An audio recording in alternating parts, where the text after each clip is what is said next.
My name is Rachel Dean. I am the Assistant Director of a Recovery Community Center located in New Jersey.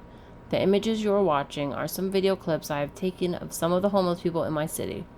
At the end of the video, you will see a soup kitchen where many of them go for lunch each day, and the closing scenes are blankets donated by third grade children to be distributed to those in need. Have you ever wondered what social change was?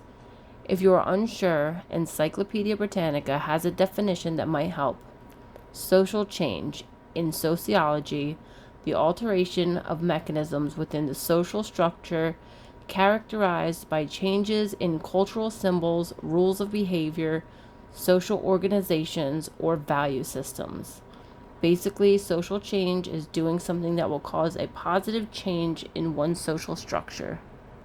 The social change issue that I would like to focus on is homelessness.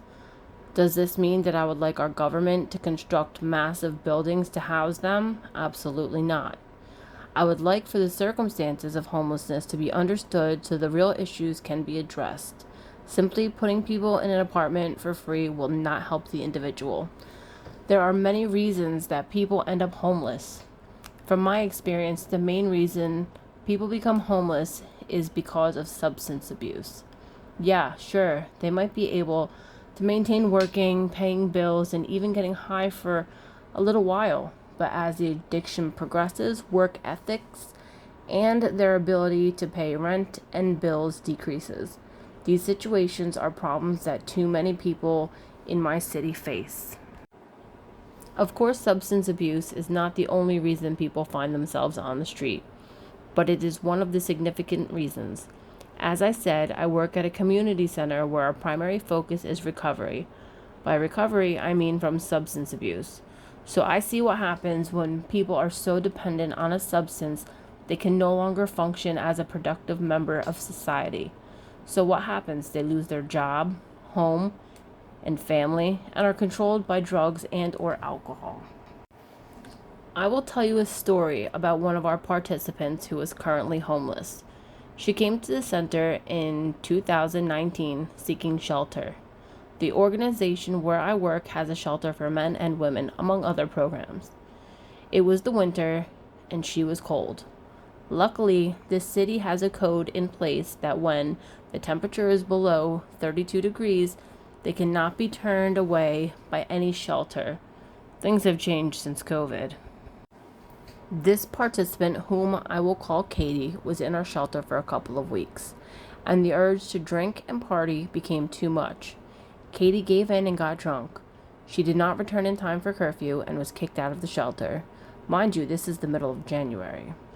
She started couch surfing with nowhere else to go, but her behaviors caused her to run out of couches.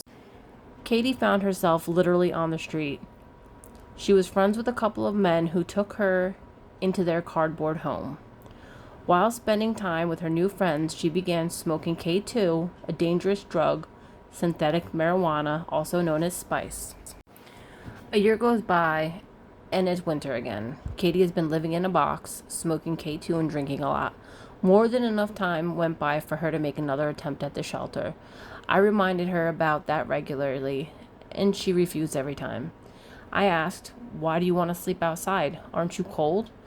Don't you want to have a bathroom?" All the simple things many people take for granted. And she would tell me every time, "No, I like getting high. I ain't following no rules. I'm a grown-ass woman, and I won't be told what to do." Okay, fine. There was nothing I can do. Her mind was made up.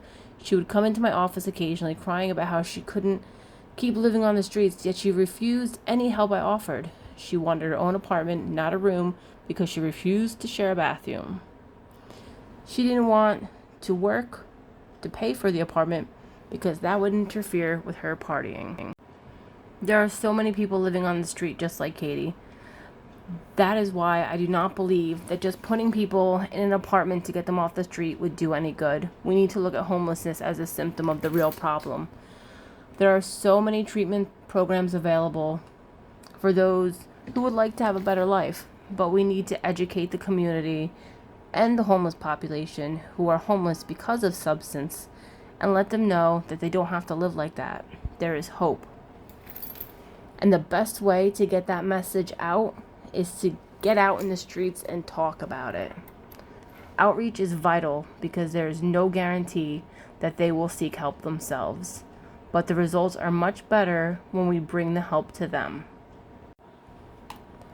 I believe that podcasts and videos on YouTube and other social media are critical in shining a spotlight on this social issue because they are worldwide platforms. They also cost nothing to the user or the uploader, which means the reach of these videos and podcasts are endless. People from all classes utilize these platforms. I know many homeless people who are sure to check their Facebook whenever they have access to free Wi-Fi. These sites are available to everyone. The point is to bring awareness to the issue so that the social change can happen. What a better way than through social media. Thank you.